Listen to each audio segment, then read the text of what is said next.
Where we go now to Los Angeles, where Jennifer joins us. Jennifer, you're on the Ken Coleman Show. Thank you so much for taking my call. Sure. I'm in a unique situation for me.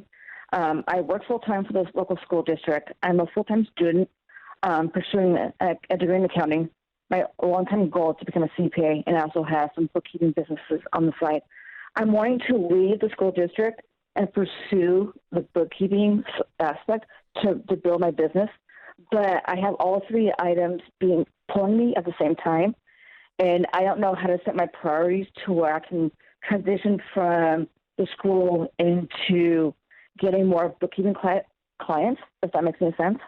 It makes sense, but let's just actually break this down. So if you want me to help you prioritize, I need to get an idea of your schedule, how these things are pulling you, because the reality is you need that teaching job right now. That's the day job. And then the bookkeeping is the side job, which eventually becomes a part of the dream job as you're going to school. So you've got X amount of hours during the week. You have to work in the school job, correct? Correct. And I'm not a teacher. I process payroll. I'm an admin support type position. All right. So my point is, though, is you have X amount of hours that you are working in the day job. Okay. Correct. Then you have X amount of hours a week you're spending in school. Those are the two non-negotiables right now. Am I correct? Correct. So ballpark, and you don't have to know this like perfectly, but this is the exercise. If I was sitting with you right now at your kitchen table, this is what we'd be doing. All right. And I'd say, based on your job, your day job, based on the accounting degree that you're getting right now, that you're pursuing, and so the hours that include class time and study time, and then you got a personal life, yes? Yes. Okay. What are your roles in your personal life? Wife, mom? Wife, no kids. Great.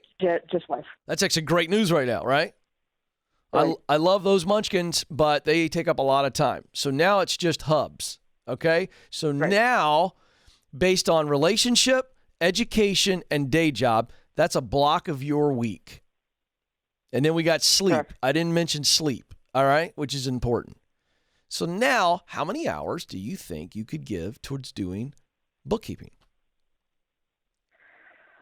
So I know I'm supposed to commit 40 hours to the day job, not the school. Right. But the work is flexible. I can do that at night if needed. Okay, great.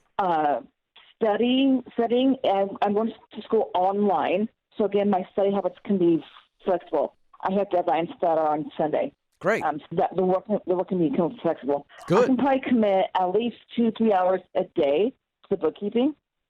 That's pretty good. But again, my mind is all over the place, especially with what's going on right now. Well, okay, that's a different subject. You didn't say that. You said, Ken, I've got all these things pulling at me, and so I thought you needed help with prioritization.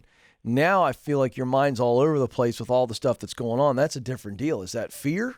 Is that anxiety? What are we talking about? A combination of both. What are you afraid of? Just to give you a back note, 2003, I was diagnosed with Asperger's, with a high-functioning form of autism. Okay. And so that's that kind of underlying thing that will always be there.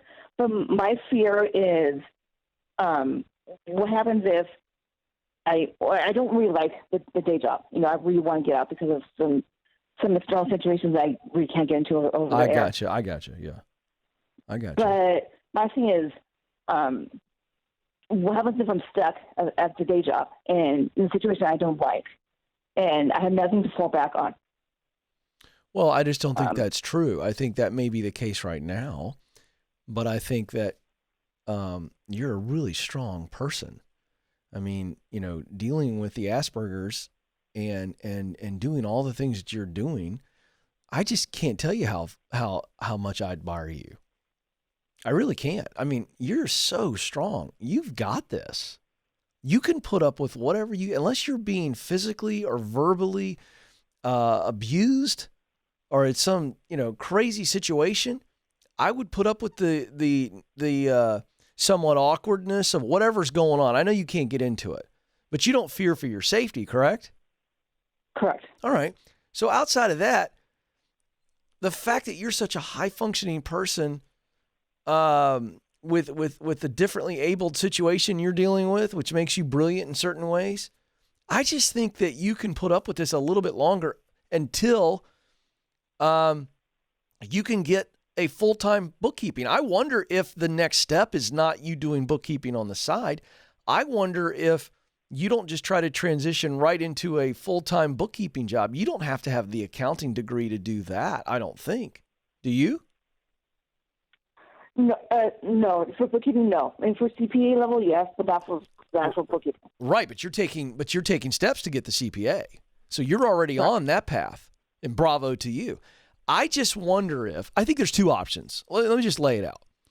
You either put up with the awkwardness or some of the tension or whatever you're dealing with in the school job until you build up the bookkeeping job on the side till you go, okay, I can replace my income with the bookkeeping job if I were to give it full time. Okay, that's one option. That's going to take longer. Okay. The other option is you start looking right now. You've got bookkeeping skills, and I believe you could get hired with your current experience, don't you? Yes. Then I would be looking for a full-time bookkeeping job with an accountant firm, which, by the way, they get you in the door and they go, man, we love Jennifer. She's a rock star. She's getting her degree. Maybe you move up as a CPA with them down the road, but who cares?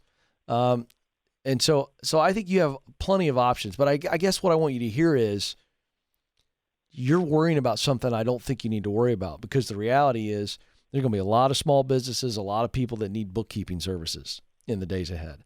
And I think you stay with it right now in the school system until you can build up that bookkeeping service. Because you told me 2 to 3 hours a day. Let's just say it's 2 hours a day. That's 10 hours a week. And you start billing and you start doing a good job, you could find multiple bookkeeping jobs. And if you and your hub sit down and talk and go, could we live off of what he makes plus you part-time bookkeeping? Could you do that? That's a third option. Right now, no. Okay. So my point is, you got to do what you got to do. And I know you can do it. Can't you, Jennifer? Yes, I can. All right. You got it? You feel good? Thank you. I guess I need that little swift kick in the rear to get going. I know. Listen, you got this. I'm not worried about you for a second. Build the bookkeeping business on the side. Build it. And do both, by the way. Build it on the side right now. Start today. And then the second thing is I want you to start looking for a full-time bookkeeping job. That'd be awesome.